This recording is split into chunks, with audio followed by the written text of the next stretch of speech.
Number 1 पे तुम्हारा दिखा और कोनो दिक्कत नहीं है। सोमवार को खाते हैं विद्यालय में आयरन की गोली, खाते हैं कि नहीं आप लोग? हाथ उठाओ, कितने लोग खाते हैं? सभी लोग खाते हैं। तो खाने का तरीका किसी को मालूम है? खाने का तरीका, खाना खाने के बाद खाना है दवाई को, और गलत पहले सुन लीजिए, दवा को कभी भी हम कूच करके नहीं खाएंगे। बोलो, कूच करके नहीं खाएंगे, कूच करके नहीं खाएंगे, और तोड़ करके नहीं खाएंगे। ये सावधानी, आप कूच करके नहीं खाना है, तोड़ करके। ये जो है गोली को तोड़ करके और कूच करके, हाँ चूस करके जमीन पे गिर जाए तो चाय के साथ, चाय के साथ और दूध के साथ, ये सब सावधानी है। और एक गोली से ज्यादा ये नहीं कि मिल गया एक पत्ता तो हम पूरा खाए जाते, ऐसा नहीं है। ऐसे फायदा क्या होता है जान लो, यह दवा नहीं है। यह क्या है? दवा नहीं है। यानी दिल से जो घबराहट हो, दवाई के नाम पे लोग डर जाते हैं ना। और यह गोली कौन कौन खाएगा? सभी खाएंगे, बच्चे तो खाएंगे, ये अध्यापक भी खाएंगे। यह गोली सिर्फ आपके लिए नहीं है, ये बच्चों के लिए है और अध्यापक के लिए, और आपका खाना बनाने के लिए जो रसोइया वीडियो बनाओ, और पूरे जो है विद्यालय परिवार का जो भी स्टाफ है, ठीक है, बच्चों को लोग वो सभी खाएंगे। आई बात समझ में? सिर्फ कक्षा 6 से लेकर कक्षा 12 तक के लिए है गोली। तो कक्षा 6 के नीचे है यहाँ बच्चे, तो उनके लिए हम गुलाबी गोली देंगे। छोटे बच्चों के लिए कौन गोली? और बड़े बच्चों के लिए कौन गोली है? तो बड़े बच्चों का मतलब कक्षा 6 से लेकर 12 तक कौन गोली है? तो बड़े बच्चों की गोली कैसी है और छोटे बच्चों की गोली कैसी है? गुलाबी। ये ध्यान रखिएगा। और ये देखिए, हम खा लेते हैं, देखिए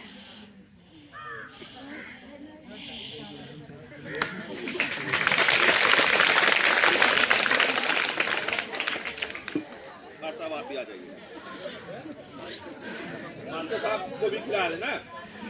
यह पहली बात तो यह दवा नहीं है। यह क्या है? तो दवा नहीं है, ये कंफर्म हो गया। इसका फायदा जान लो। इसका फायदा है, इससे खून बढ़ता है। क्या होगा? ये गोली जो भी खाएगा उसका क्या होगा? और यह पोषण जब मिलेगा तो बच्चों का शारीरिक और मानसिक विकास दोनों होगा। शारीरिक और मानसिक विकास मतलब शरीर से भी स्वस्थ रहेंगे और दिमाग से भी स्वस्थ रहेंगे। तो है ना अच्छी बात। तीसरा फायदा ये है कि जब ये पोषण आपको मिलेगा तो आपकी लंबाई अच्छी खासी होगी। क्या होगा? चौथा फायदा, इस दवा में एक दवा और मिली, फोलिक एसिड। कौन सी दवा मिला हुआ है? आयरन के साथ जब फोलिक एसिड हम मिला देते हैं तो बच्चे का IQ लेवल तेज हो जाता है। जो भी पढ़ेगा भूलेगा नहीं, याद रहेगा हमेशा। तो है ना कमाल की गोली। अब आपके पास खून की कमी नहीं रहेगी। अब जब खून की कमी नहीं रहेगी तो आपका खेलने का, पढ़ने का मन सब करेगा। और एक साइड में सब सुन लो कि खाने जो आयरन का पोषण आप लेते हो तो भूख बहुत तेज लगती है। घर से खाना खा के आए हो, यहाँ दोपहर में भी MDM खाए हो, अभी जाओगे जैसे बस्ता रखोगे फिर भूख लग जाएगी, समझ गए? तो ये गोली जब खाओगे तो आपको भूख भी अच्छी लगेगी। तो मेरा कहने का मतलब, यह पोषण वाली गोली आप हर सोमवार को लेंगे खाना खाने के बाद। तो सावधानी जो बता दिए हैं, वो चबा के जो गोली हम लोग खाए थे बीच में, वो अल्बेंडाजॉल की गोली थी, कीड़े की दवा। तो कीड़े की दवा हमेशा कूच के खाई जाती है, चबा करके, और यह आयरन की गोली कभी भी चबा करके कूच के नहीं खाई जाती। बस दोनों में इतना अंतर है। अब एक चीज और हम आपको बताने देना चाहते हैं कि अभी सरकार ने जो है 2 बीमारी को और जोड़ दिया है राष्ट्रीय बाल स्वास्थ्य कार्यक्रम से। वह 2 बीमारी आप जान लें। एक तो है टीबी, बाल टीबी, बच्चों में होने वाली टीबी की बीमारी। अगर किसी बच्चे में टीबी की बीमारी पाई गई तो सरकार उसका इलाज भी करेगी, 6 महीने तक उसका इलाज चलेगा, पूरी तरह से उसकी टीबी की बीमारी ठीक भी हो जाएगी, और 1000 रुपये महीने उसके खाते में भी पोषण के लिए आएगा। ये पोषण के लिए करते हैं। तो अगर किसी बच्चे को एक टीबी होती है जो फेफड़े में होती है, तो उसको फेफड़े वाली टीबी कहते हैं। तो लगभग ज्यादातर टीबी यही पाई जाती है, और लोग उसको पहचानते भी बड़े आसानी से कि अगर किसी को लगातार 15 दिन से ज्यादा खांसी, कितने दिन से, हाँ 15 दिन से ज्यादा लगातार खांसी आना, टीबी के लक्षण पहचान लोगे ना। अगर किसी को गांव में अगल बगल या स्कूल में भी, आपके क्लास में भी किसी को आ गया 15 दिन से ज्यादा खांसी, तो आप उसको क्या बताओगे? अरे यह गलत बात। एक लक्षण पे आप किसी को टीबी नहीं कह सकते हैं। मान लो उसका स्नोफिलिया बड़ा है, 15 दिन से ज्यादा खांसी है, टीबी हो सकती है। आप उसको केवल संदेह व्यक्त करोगे, ऐसे डायरेक्ट बोल दोगे कि आपको टीबी हो गई तो हो जाएगा झगड़ा। और पड़ोसी कैसे बोल देगा तो अपने दुआरे ना हो दे। डॉक्टर भले बोल दे कि आपको टीबी हुई है, गांव वाले अगर बोल देंगे एक दूसरे को तो झगड़ा हो जाएगा ना। तो ऐसा नहीं करना है। आप उसको कहोगे भैया हम क्या सलाह देंगे, लक्षण जानते रहिए कि 15 दिन से ज्यादा खांसी आना, लगातार बुखार का बने रहना। पहला लक्षण 15 दिन से ज्यादा खांसी, बुखार का लगे, बुखार उसको हमेशा लगा रहता है, ठीक नहीं हो रहा है। अगर किसी का बुखार ठीक नहीं हो रहा है, 15 दिन से ज्यादा हो गया, महीनों ज्यादा बुखार उसका ठीक नहीं हो रहा है, शरीर क्या हो रहा है, कमजोर होता चला जा रहा है। और क्या होगा, लॉस ऑफ एपेटाइट, भूख का कम लगना।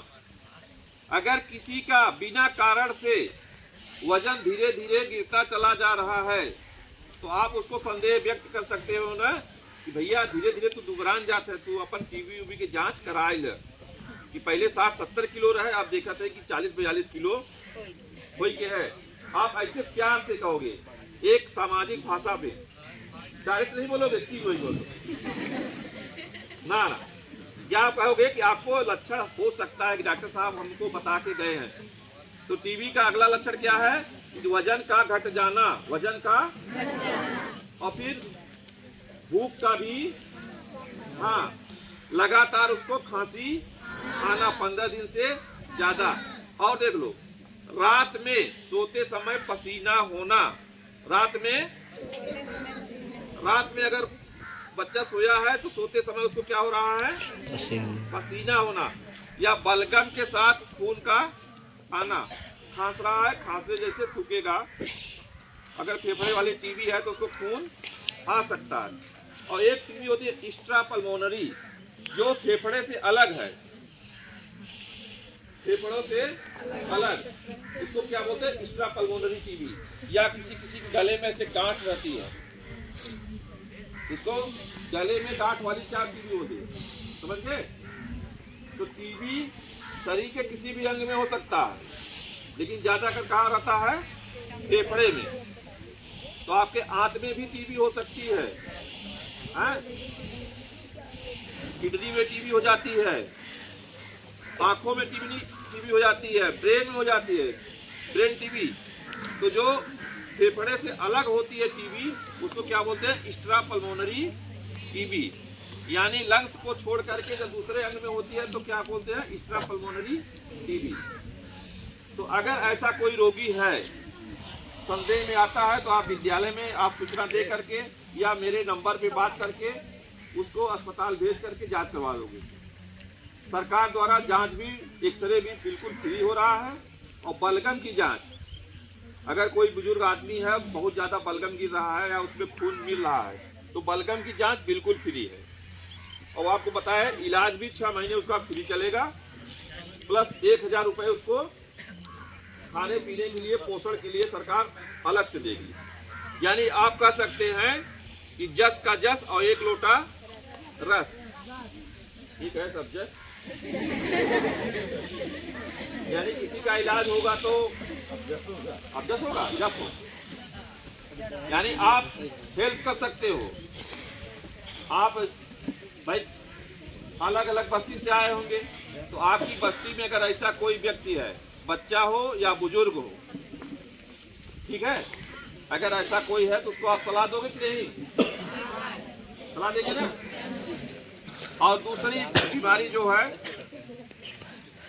जो हम बताए कि लेप्रोसी, कुष्ठ रोग। कुष्ठ रोग की बीमारी कैसे आप पहचानोगे? कुष्ठ रोग की बीमारी की पहचान कैसे होगी, जान लो। शरीर में कहीं भी जहां वो ताबे जैसा जो है हल्का से फीका कलर में एक धब्बा रहेगा, गोला, जिसे दांत नहीं होती है, ऐसे पूरा पूरा गोला में रहेगा। वहां पे क्या रहेगा? शून्य रहेगा, शून्य रहेगा और धब्बा रहेगा और हल्का पीतल के समान जो है, तो वहां पे थोड़ा सा धब्बा अलग रहेगा। और शून्य अगर पेन होन से या किसी के पॉइंट से अगर हम उसको टच करेंगे तो वहां पे पता नहीं रहेगा। तो ऐसा अगर होता है तो शून्यपन अगर मिलता है किसी शरीर में, और कपड़ा वपड़ा निकाल के देखने पर अगर किसी को कहीं कोई भाग अगर शून्य रहता है, उसमें कौन सी बीमारी हो सकती है? कुष्ठ की बीमारी हो सकती है। अब कुष्ठ रोग जो है आगे चल करके अंगुलियों, हाथों सब में विकृति ला देता है। तो पहले तो कुछ भाग में शून्य रहेगा, पैचेज रहेगा, तो शून्यपन रहेगा, उसका एक लक्षण है। और उसका भी बिल्कुल मुक्त है। तो अगर आपके शरीर में या कोई ऐसा रिपोर्ट करता है कि इतना जगह जो है धब्बा है और धब्बा कैसा है? शून्य है, तो जिसको कुछ बीमारी रहती है उसको ऐसे हाथ में, यहाँ पे ऐसे बाजू में ऐसे ऐसे हल्का दबाओगे ना, इतना तेज बिजली तरह चमक जाएगा ना, जिससे लगता है उसका जान निकल जाएगा। आप जिसे खड़े हो जाओ, आप खड़े हो जाओ, देखो मान लो इनके हाथ में कहीं है कुछ रोगी का मतलब कोई सिम्टम है, और ऐसे साइड में ऐसे हल्का से नर्व को हल्का से ऐसे दबा दोगे, है ना, इनका जान निकल जाए। मतलब बहुत तेज चमक जैसी दर्द होगी, बिजली जैसी चमक जैसी दर्द होगी। देखो इनको एकदम नॉर्मल है ना, कुछ नहीं पता चल रहा। तो अगर ऐसा कुछ सिम्टम किसी को मिलेगा तो बाकी नर्व की जांच तो हम लोग करते हैं कि हाँ नर्व इफेक्टेड है नहीं। और जब कुछ की बीमारी ऐसी होती है आगे चल के यहाँ नाक बैठ जाता, क्या होगा? कुछ रोगी देखे आप लोग, जोने के गांव में क्या कहते हैं? कोढ़ी। और अगर कोई कोई शरारत कर देता है तो कोई लड़की उसको क्या गाली देती है? कोढ़ी आता है जरा कैसी गाली देते हैं ना। तो कोढ़ी का क्या होता है? कोढ़ी की पहचान क्या होगी? नर्व तो इफेक्ट हो जाएगी, और क्या होगा? उसकी ये जो अंगुलियां टेढ़ी होने लगेगी और यहाँ पे घाव भी होने लगेगा, उसमें से रिसाव भी होगा। क्या होगा? पानी आने लगेगा। और आगे बढ़ के जब कुष्ठ की बीमारी बढ़ जाती है तो फिर अंगुलियों का क्षरण होने लगता है, अंगुलियां कटने लगती है। सुन लो, अंगुलियां क्या होंगी? कटने लगेगी, टेढ़ी हो जाएंगी। और लास्ट में वह उस व्यक्ति को कोई अपने पास बैठ दे, उसको तब पट्टी बांध के तब फिर 50 कटोरा लेके बस मांगना पड़ता है। तो स्कूल से ही ये प्रोग्राम में शामिल कर लिया गया है कि बच्चों को ज़्यादा पता होता है कि अगल बगल किसी को खांसी आ रही है या कुष्ठ वाला सिम्टम है, शून्यपन किसी को है, तो ऐसा किसी बच्चे में तो नहीं है ना। पहले क्या होगा, शून्यपन होगा, सुनबहरी का उसको बोलते हैं, गांव क्या बोलते हैं उसको, सुनबहरी। तो सुनबहरी का लक्षण होगा वहाँ पैचेज थे। तो ये दो बीमारियों के बारे में आप अच्छी तरह समझ गए ना, पहला टीबी और दूसरा कुष्ठ। और ये गोली खाओगे आप लोग ने, खाओगे वादा पक्का, कच्चा बोले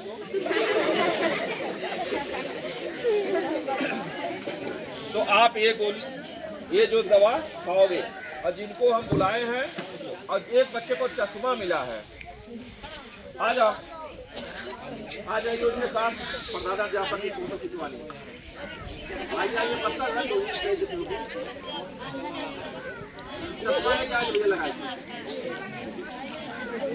अब ये देखिए, आपके बीच में ये पठन पाठन कर रहे थे, लेकिन इनको बोर्ड पे नहीं दिखाई दिया।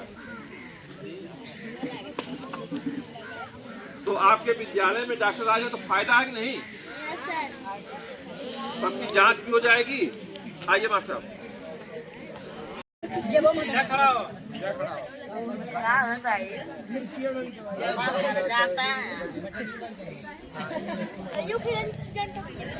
हाँ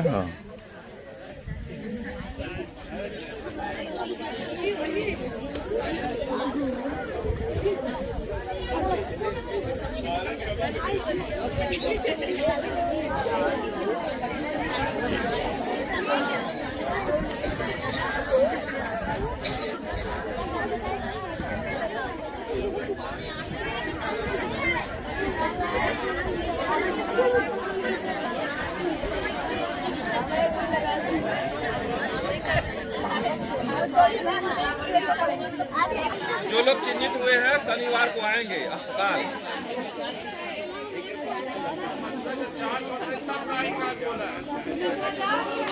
नहीं, जांच तो एक एक को पढ़वाया गया, एक एक बच्चे को हम देखेंगे नहीं, सबको स्टेटो लगा के हम बढ़िया से देखे हैं, और हर बच्चे को पढ़वाया गया है। और यहाँ नीचे वाला जो अक्षर था सब पढ़े हैं।